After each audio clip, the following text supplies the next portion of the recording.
Vous le savez, c'est un temps d'échange auquel je suis très attaché, mais vous le savez aussi, compte tenu de la période de réserve électorale, je ne pourrais pas, comme j'aime à le faire, trop parler de Saint-Étienne. Je ne pourrais pas non plus parler des réalisations de la municipalité sur cette dernière année ou sur ces 5 dernières années. Je ne pourrais pas non plus vous parler des projets de l'année 2020, alors que me reste-t-il? Je me fais violence, hein, parce que vous le savez, j'aime ça, mais je sais aussi que vous comprendrez. Néanmoins, j'ai devant vous quelques vœux à formuler pour cette nouvelle année. D'abord, quasiment jour pour jour, il y a 5 ans, la rédaction de Charlie Hebdo était attaquée sauvagement, lâchement, et à travers les journalistes, c'est bien entendu la liberté d'expression, l'esprit même de notre démocratie qui était attaqué et qui malheureusement continue de l'être 5 ans plus tard, puisque pas plus tard que la semaine dernière, à Metz ou à Villejuif, le terrorisme a encore frappé.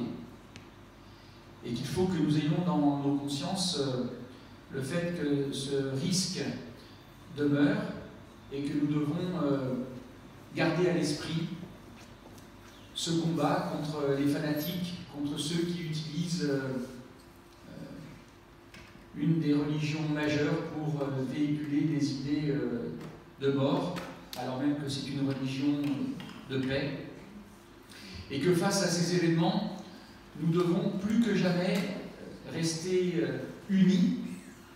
au-delà de nos différences, qui doivent toujours et en tout lieu demeurer davantage une richesse qu'un risque pour défendre les valeurs de notre République, la liberté, l'égalité, la fraternité, la laïcité.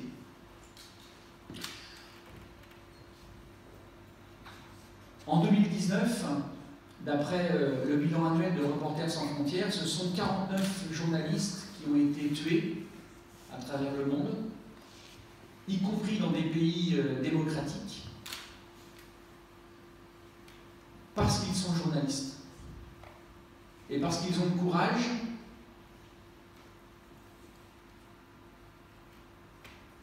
comme certains l'ont d'ailleurs ici aussi, de dire un certain nombre de vérités contre certains pouvoirs politiques, contre certains pouvoirs syndicaux, contre certains lobbies, pour que simplement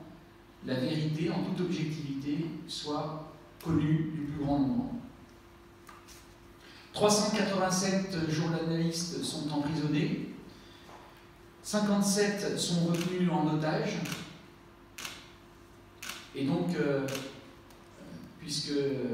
j'ai le plaisir de vous rassembler aujourd'hui, bien entendu, je souhaite avec vous que nous ayons une pensée particulière pour eux aujourd'hui. Alors bien entendu, l'actualité à Saint-Étienne est beaucoup moins dramatique. Et je n'aurais pas besoin finalement de trop m'étendre sur ce que je n'ai pas le droit de vous dire, puisque enfin observateur de la vie stéphanoise et de son actualité, vous connaissez déjà tous les sujets qui font Saint-Étienne. Et puis dans quelques semaines, 9 exactement, nous serons au premier tour des élections municipales. La campagne commence. Et ce que je souhaite, c'est que nous ayons, entre les différents candidats, un débat apaisé, responsable, clair, où chacun pourra énoncer son projet d'avenir pour la ville, en espérant que la campagne électorale ne soit pas un alibi commode à certains excès de langage, notamment. En tout cas, comptez sur moi pour y apporter un maximum de sérénité dans le débat qui ne manquera pas, en tout cas je le souhaite, pour que les habitants puissent faire leur choix en toute connaissance de cause, en toute lumière, Et je pense que cette sérénité, elle est d'autant plus indispensable que notre pays traverse depuis trop longtemps maintenant une crise sociale, économique, sociétale, qui se transforme petit à petit en crise politique. Tout à l'heure, l'un d'entre vous m'a dit, je ne sais pas si vous avez bien choisi votre jour pour nous réunir ici compte tenu de l'actualité, mais si je devais en tenir compte, nous ne ferions plus rien. Car malheureusement, il n'y a pas une journée depuis maintenant plus d'1 an sans que un corps ou un autre ne manifeste. Et bien entendu, vous avez, en tant que journaliste, un rôle extrêmement important, essentiel même, dans cette mission de traduire de manière objective l'actualité ou les positions des uns et des autres, bien sûr en respectant l'équité de chacun des candidats, d'autant plus que les réseaux sociaux, par exemple, prennent de plus en plus de place dans l'information, mais aussi dans la divulgation de rumeurs,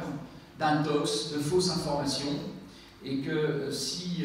nous n'y prenons pas garde les uns et les autres, elles peuvent effectivement supplanter certaines réalités. Et donc vous aurez ce rôle important dans cette mission qui est la vôtre, d'informer le plus précisément possible, le plus rigoureusement possible, le plus objectivement possible nos concitoyens. Je voudrais, avant de lui donner la parole, féliciter Éric Lenne pour sa récente élection à la présidence du Club de la presse et de la communication, qui remplace Jérôme Charny, qui est parti pour d'autres horizons professionnels à Lyon, mais qu'on suit toujours, bien sûr, puisque au travers de BFM TV, on a l'occasion d'avoir de ces nouvelles. Donc merci d'avoir accepté de consacrer de votre temps à une association, parce qu'on sait que ça vient bien sûr en plus de vos missions professionnelles, que c'est du temps, et que dans cette association comme dans d'autres, c'est forcément du temps que vous acceptez d'y consacrer au détriment de votre temps personnel. Et puis je voudrais remercier également Noémie Coquet, votre vice-présidente, qui dira également quelques mots au titre du Collège des journalistes du club. Merci à chacune et chacun d'avoir répondu à notre invitation pour partager ce temps convivial et d'échange que nous pourrons bien sûr poursuivre dans quelques instants autour de Verre de l'Amitié. Et permettez-moi de vous souhaiter une très belle année 2020, une bonne santé à chacune et à chacun d'entre vous et à ceux qui vous sont chers, et puis une année emplie également de réussite dans ce que vous entreprendrez avec beaucoup de bonheur. Merci à toutes et à tous.